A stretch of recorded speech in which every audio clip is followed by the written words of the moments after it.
ìṣòro bí ewé.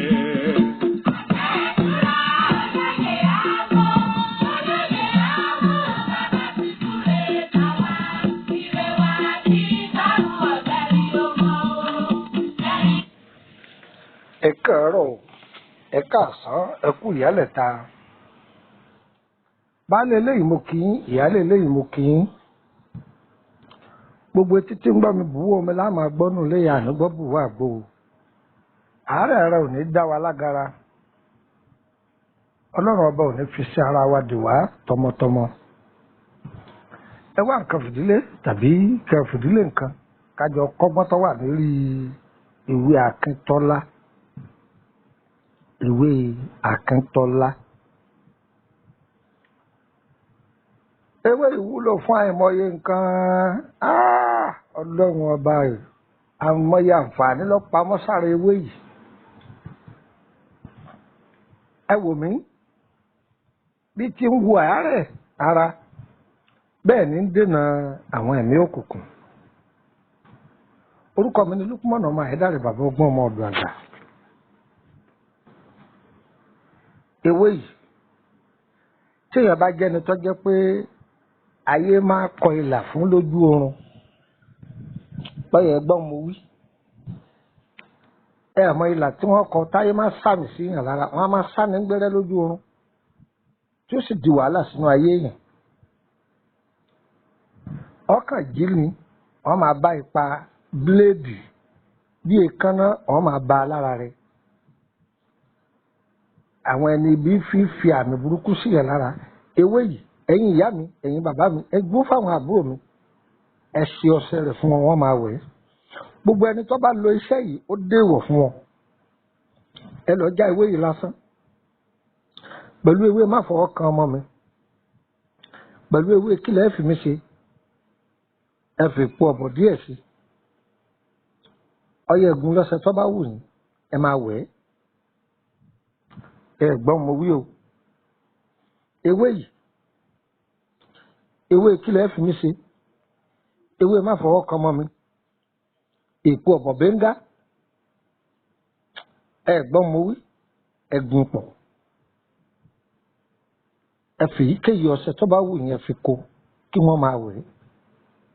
Tí àbá ní ayé wọ́n máa ń kọ̀ wọ́n nílà lójú oorun àbí ìdágìrì kí wọ́n máa rìn yàn mọ́lẹ̀ lójú oorun ní bá máa ṣe èèyàn púpọ̀ jù àbórí èèyàn ẹ fura pé orí èèyàn sábà máa dìde gàn-ín ẹni kọ́ máa wí ọṣẹ yìí sùn lálẹ́ ó déèwọ̀. Àmọ́ tó bá wí ọṣẹ yìí sùn lálẹ́ bọ́ jẹ́ bí ọ̀bẹ ni àbádà dúró lórí rẹ̀ ọṣẹ yìí já gan-an ni ẹ sọ pé ó dé ní. Tó bá jẹ́ pé ọwọ́ bá máa hún yàn láì nídìí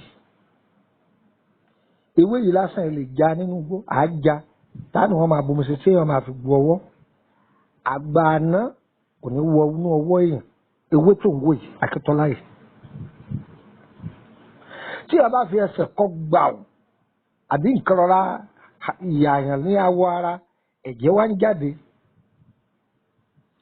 ẹ gbìyànjú kẹ́ gbo ewé yìí ẹ fún omi rẹ̀ sójú rẹ̀ agbára tí Ọlọ́run fún ewé yìí ni ẹ̀jẹ̀ ní ó sì dá fẹ́mú lẹ́ẹ̀kan náà.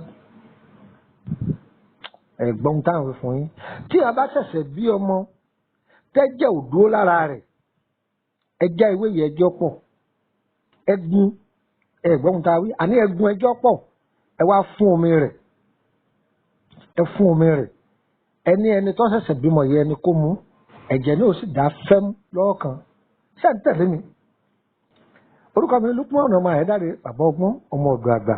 Nọ́mbà wo lẹ́lẹ̀ sí bá mi sọ̀rọ̀ lórí WhatsApp group àbí ẹ fẹ́ béèrè nípa ìrìn àjò ayé yín àbí ẹ fẹ́ ká bá yín mójútó bóyá ìtọ́jú ara lọ́lọ́kan ọ̀jọ̀kan +23480 3298 3298 ẹ̀jẹ̀ nítorí +23480 3298 3298 tẹ́ bá ti pélé yìí dàrẹ́tì tí ò lọ ní ìsí lórílẹ̀‐èdè Nàìjíríà rẹ̀.